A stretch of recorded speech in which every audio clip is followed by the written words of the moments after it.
apologize. I thought I had this all locked in.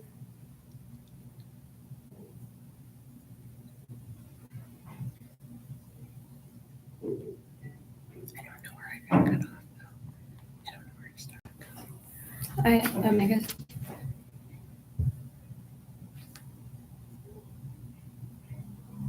Should I start now?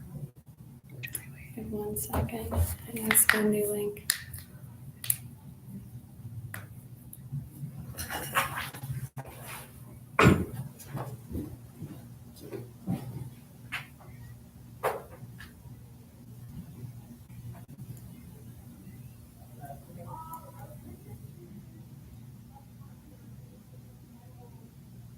Hi, guys. Thanks for your patience. Sophia is working so hard over here to get everything dialed in. We chose the wrong room. We don't have great Wi-Fi over here.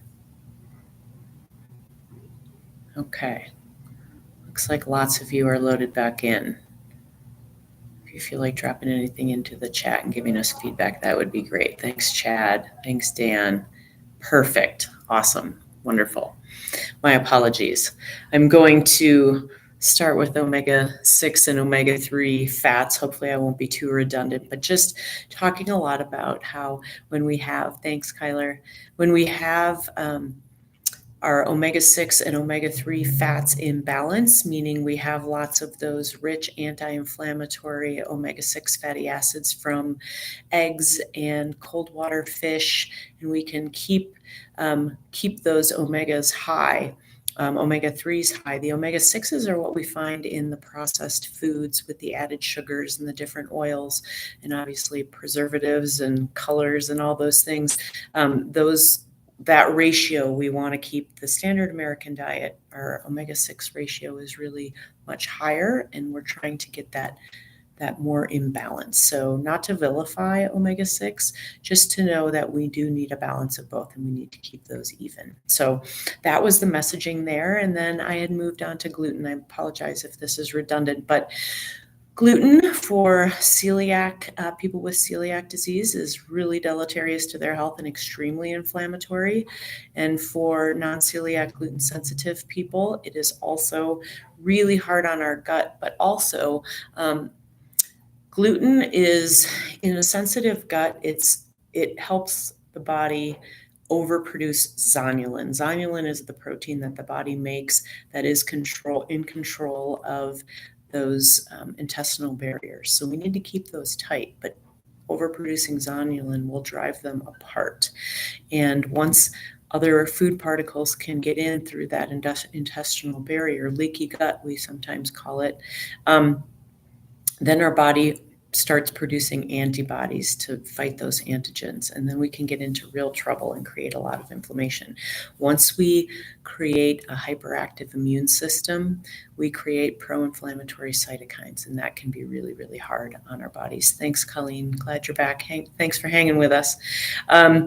So that is for celiac and other people that are sensitive to gluten. What I would also mention is that our wheat supply in this country is sprayed with glyphosate. Even if it's organic, it's much better, of course, but glyphosate is in the wind in this country, Roundup. So we really want to be careful with the wheat that we are eating, because glyphosate is really hard on our gut microbiome, and we'll get to the gut microbiome next, but that's something that we really want, healthy bacterial balance, so that we can keep that inflammation low from all sources and from all toxins. So similarly with dairy, many of us are lactose intolerant, and many of us are intolerant to casein, which is the protein in dairy.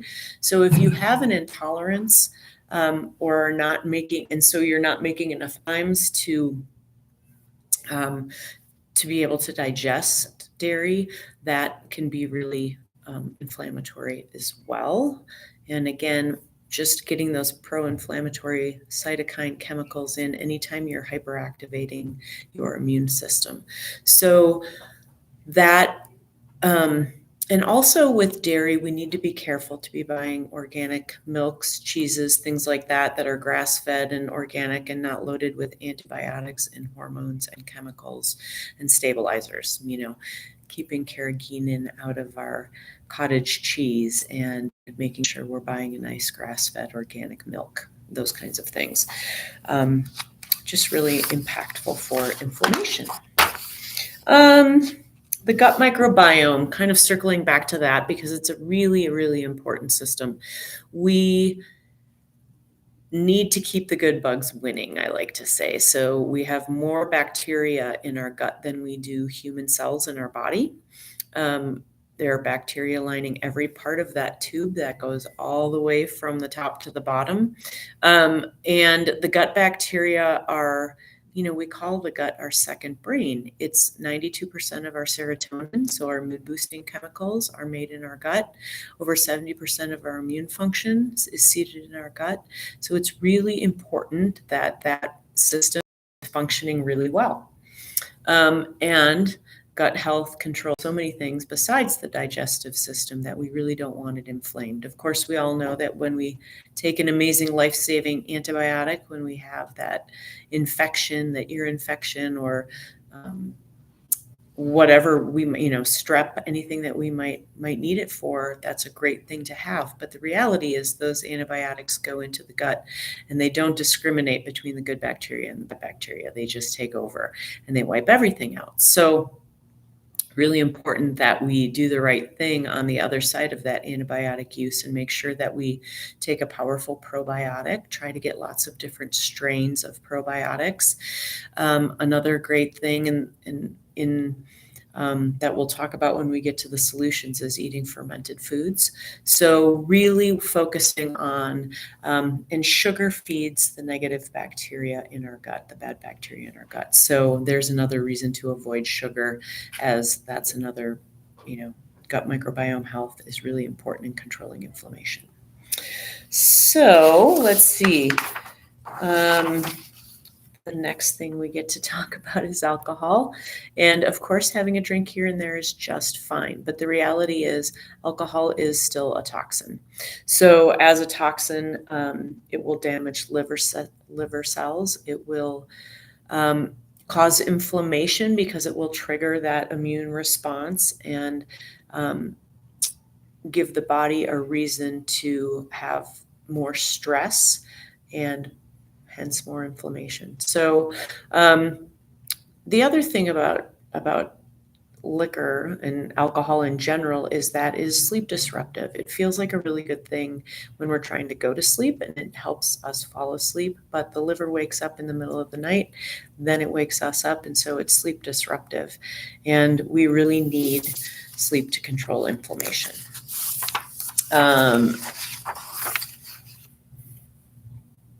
Let's move on to the different lifestyle pieces that we want to talk about. And I will start with sleep since we just sort of entered that piece. Sleep is very impactful because it's basically when the body takes the trash out. So we really need optimal sleep in order for our body to do all sorts of things. We need to lower inflammation while we're sleeping. We metabolize our cortisol while we're sleeping. Our body works on its metabolism while we're sleeping. Those are all things that need to be done. So again, sort of think about it as taking out the trash, reducing that inflammation, really trying to get optimal sleep. And I know that's not easy. And that's why at HealthSpan, we talk a lot about sleep. We have a sleep professional on our team who's helping us really help those people with a lot of sleep issues kind of dial back in and get that sleep in order. If our cortisol is high all the time and we're not metabolizing the cortisol, then we are always begging for that chronic inflammatory response. Again, sedentary lifestyle, of course, something we talk about a lot at HealthSpan. When we're moving, when we have long hours of sitting, we get really stagnant. And it's really a big trigger for chronic inflammation in the body. When we don't move, our blood flow isn't as great, and that isn't helping us take toxins out and remove that stagnant inflammation. Waste products don't get cleared from the body. And also visceral fat, which fuels inflammation by releasing those pro-inflammatory cytokines, is able to build up. So you can see how moving would really be a powerful tool. Moving also helps us, again, even out that blood sugar stability and keep us more balanced. So what are the things that we have in our arsenal that can help us? What are the solutions? What are the things that we need to be doing in order to control the inflammation? So let's start with really taking in a lot of nutrient-dense complex carbs. We really want to just get back in the kitchen. We really need to be working with whole foods, colorful fruits and veggies, filled with fiber. Those are the keys to the castle. When we have high antioxidants found in fruits and veggies, rich in vitamin C, vitamin E, those are loaded with antioxidant support, beta carotene, polyphenols. Those are all helping to quell that fire within. And really take back the driving force of that chronic inflammation. Soluble and insoluble fiber are helping to support those good bugs. Again, we know sugar feeds the bad bugs, and we know that the good bugs are being fed with those nice fibrous fruits and vegetables, complex carbs, we like to call them. The refined carbs are feeding the bad bugs, and the complex carbs and fruits and veggies are feeding the good bugs. And also the fruits and veg keep, again, protein, fat, and fiber keeps our blood sugar nice and stable. So we're not begging those pro-inflammatory cytokines to come on board when we're on the blood sugar roller coaster and our immune system is constantly firing.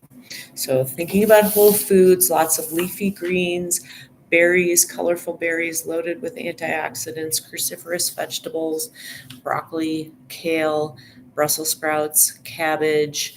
Those are some of my favorites. Cauliflower. The citrus fruits give us lots of vitamin C, great antioxidant support, avocados, bell peppers, those kinds of things. Moving into the healthy fats, remember we wanted to really bring up our omega-3 fatty acids. So we can do that with the smash fish, salmon, mackerel, anchovies, sardines, and herring. And get a really good, well-sourced egg. I know eggs are so expensive right now, and it's really hard to spend the money on them, but the darker the yolk, the more omega-3 fatty acids you're getting. So think of it that way. I really want a nice, and if you have access to farm fresh eggs, please continue on that path. Just a really great source of omega-3 fatty acids. And those healthy fats are supporting our cell structure and just bringing, again, that inflammation down and quelling that inflammatory fire. Really important for the fluidity and of the cell membrane and the integrity of the cell membranes in our bodies. So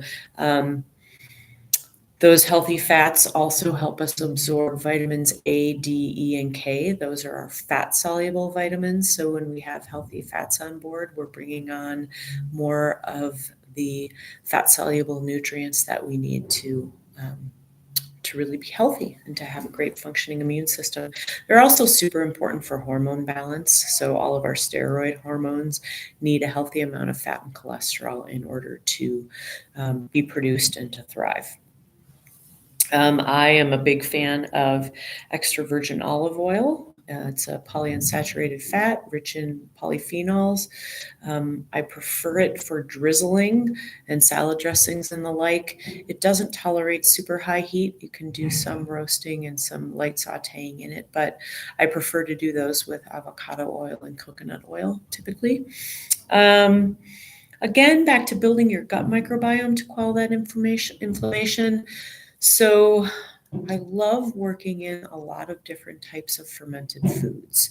So that's going to be on the dairy side. If you tolerate dairy, we've got kefir, plain, always plain, because once we bring in fruits and flavors and artificial sweeteners and regular sweeteners, of course you've got lactose, which is milk sugar, so it's always going to have a little bit of sugar, but if it's got added sugar, that's a red flag for you. So kefir, cottage cheese is having quite a heyday right now. People are making everything with it, which is really fun. I am too. And of course, plain yogurt, full fat is fine, low fat is fine. Whatever you prefer there. And, finding ways to mix in some berries. You can mix in some protein powder, make it a really fun little protein bomb with lots of polyphenols. I like to add some cinnamon, great blood sugar stabilizing snack. We've got kombucha tea, kimchi, sauerkraut. Kimchi is my favorite. I love to go to Village Market and buy. They've got some really fun semi-local Colorado brands that are really tasty and fun to have. So those are all loaded with, really good bacteria that are great for all of, bringing the gut microbiome back into balance and lowering inflammation. So that's great. Herbs and spices that can be helpful. Turmeric, it contains curcumin. We make, a lot of Thai and Indian foods with curcumin and turmeric.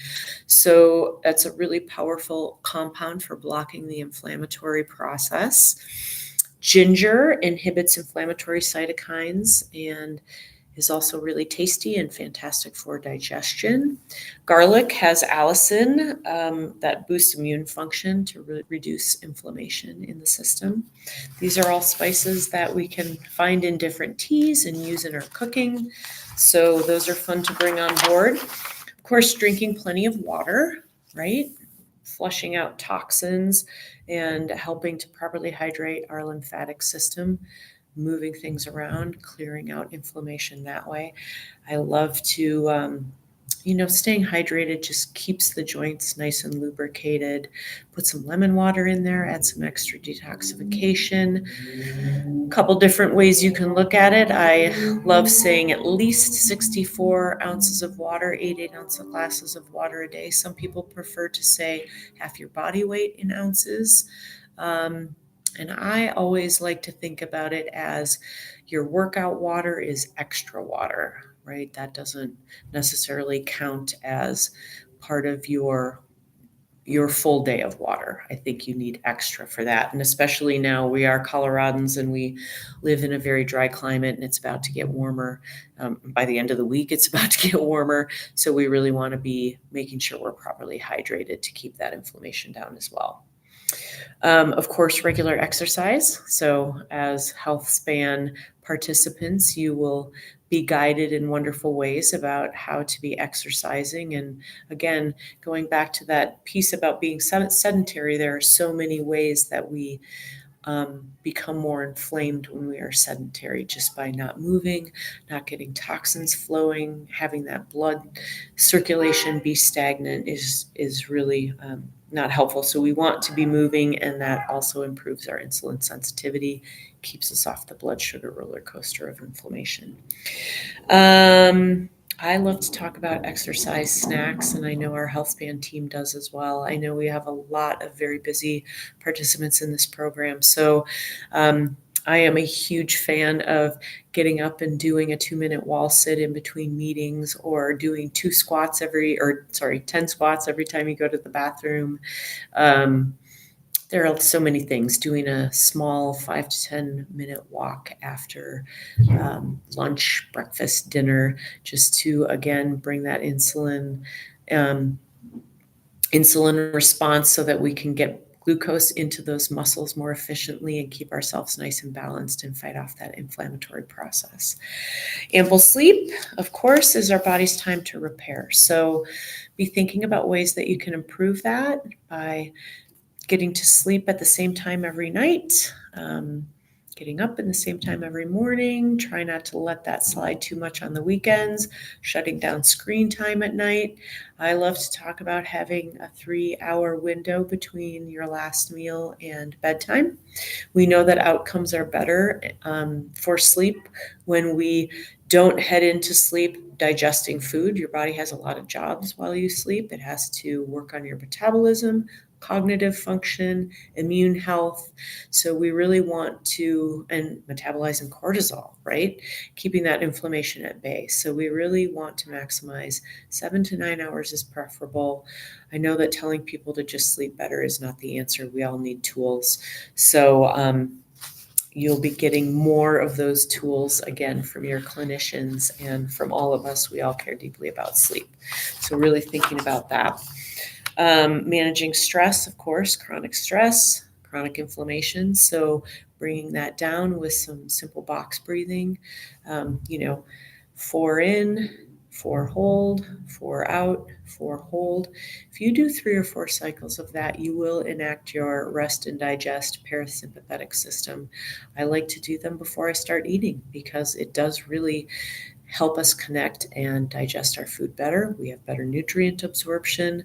So we're quelling the inflammatory fire better when we are, really heading into dinner in a relaxed state, all of our meals in a relaxed state. So, of course, meditation, yoga, Tai Chi, all of the things that we can do. And you don't have to be a master at this out of the gate. A 5-minute meditation is a great place to start. And if you need to lock yourself in your office and do that so that you can bring down that fight or flight response, that's a really great way to do it. So I think I've covered most of what I wanted to say. So just sort of ending that piece with, think about 1 or 2 things that you can try this week to lower inflammation. Are you going to have more water? Are you going to have less alcohol? Are you going to try to buy some different foods and create a couple of different meals at home so that you can bring down that response? Are you going to bring in some more fish? Are you going to buy better eggs? Are you going to move your body in different ways during the course of the day? Those are all ways that we can bring that inflammation down and really improve our health outcomes. Really push our health span, put more life in our years, and really crush it. So if anybody has any questions for me, I really apologize for the little break we had in the action earlier. I hope some of you were able to stick with us. Looks like we still have quite a few people on and would love to respond to any questions that you might have. And please feel free to send your questions either in the YouTube live chat or if it's easier for you via WhatsApp. I'm monitoring that as well. Yes.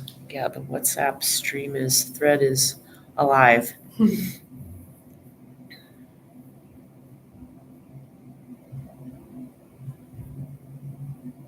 have a question. So for people who don't tolerate dairy well, but still want to get fermented foods that maybe isn't a sauerkraut or a pickle or something more savory along those lines, do you have a recommendation? Would you go the kombucha route or what are your thoughts? I do love kombucha. I'm pretty careful about which ones I choose, and I don't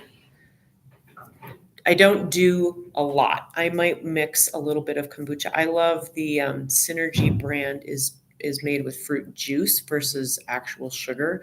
So it does bring that sugar content down a little bit. But that being said, the sugar is metabolized by the good bacteria. So a lot of it is pre-digested. A couple other options are sourdough, miso. I love to add, you don't want to heat the miso very much because it does take away some of the fermented qualities, but I like to just take a little bit of miso and put it on my morning eggs after they've cooled a little bit. So those are options. Sourdoughs are a really good sourdough though. Get it from your favorite friend who makes their own.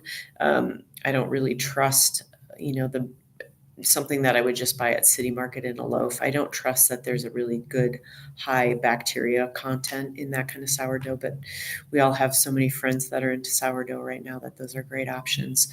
I would encourage you to try the kimchi. I love kimchi. Kimchi is really good, and they have a lot of fun ones at Village Market. Lots of different flavors. I love the beet one. I think it's Otsuke brand. And of course, bringing on a probiotic is always a good idea. And I like the idea of switching up your probiotics. So you're just getting lots more strains. And the other thing to think about is you don't have to eat a ton of those things. I like to work apple cider vinegar is another thing I like to add to my water. It's fermented.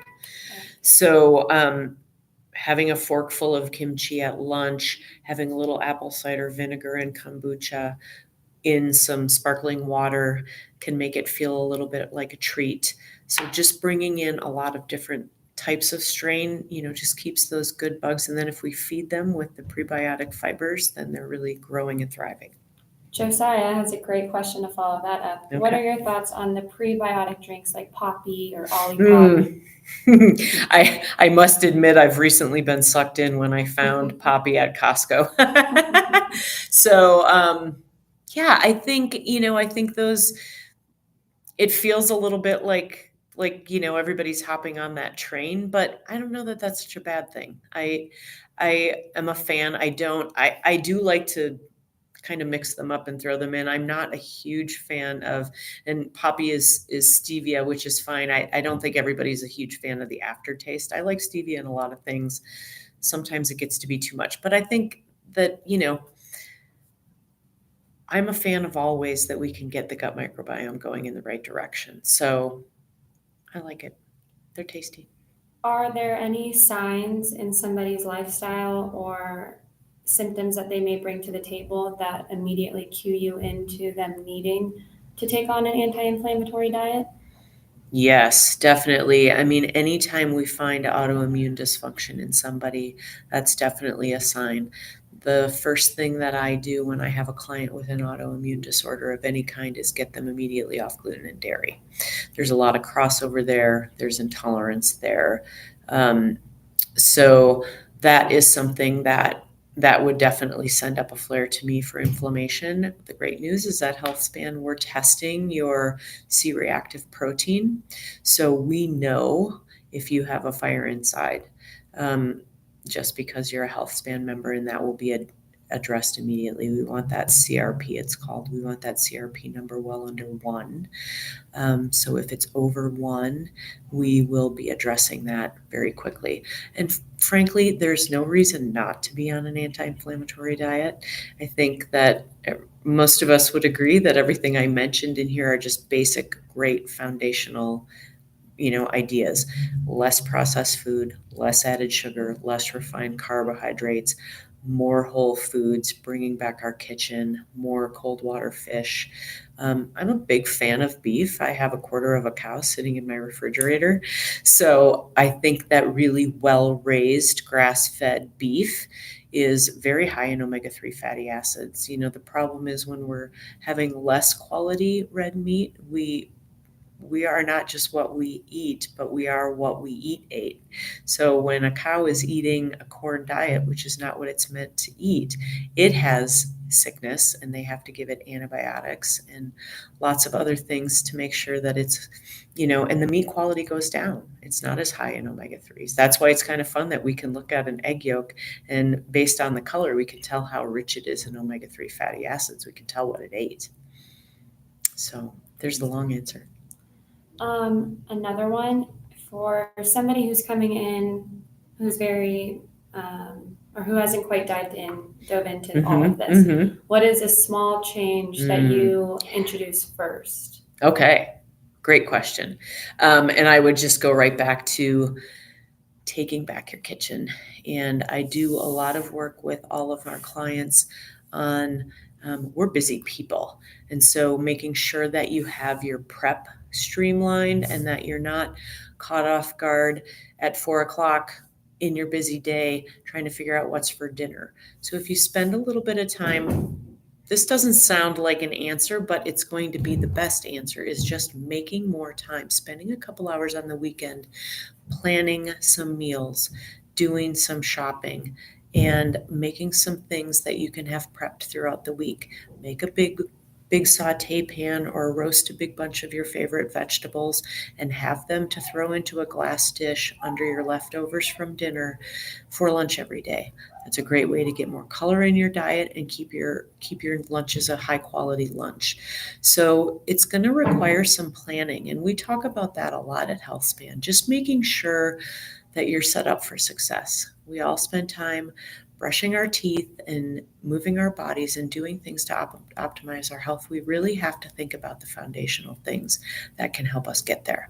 So that would be my first request.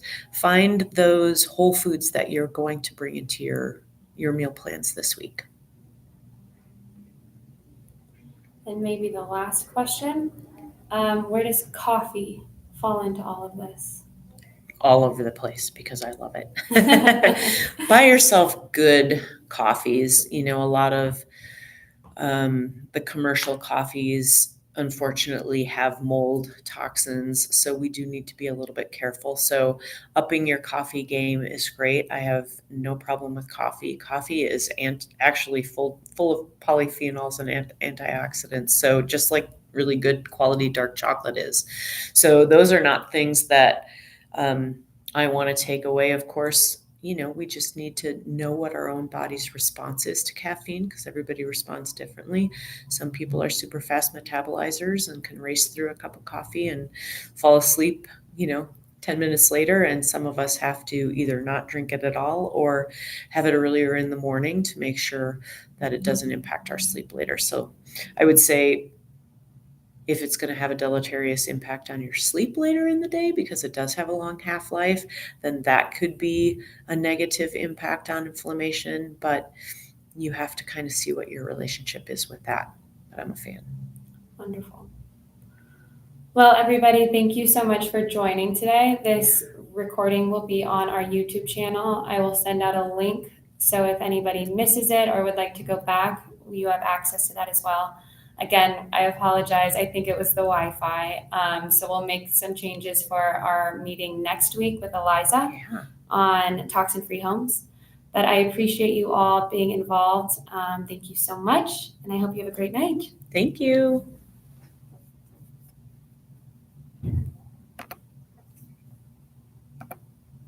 Oh gosh, there we go.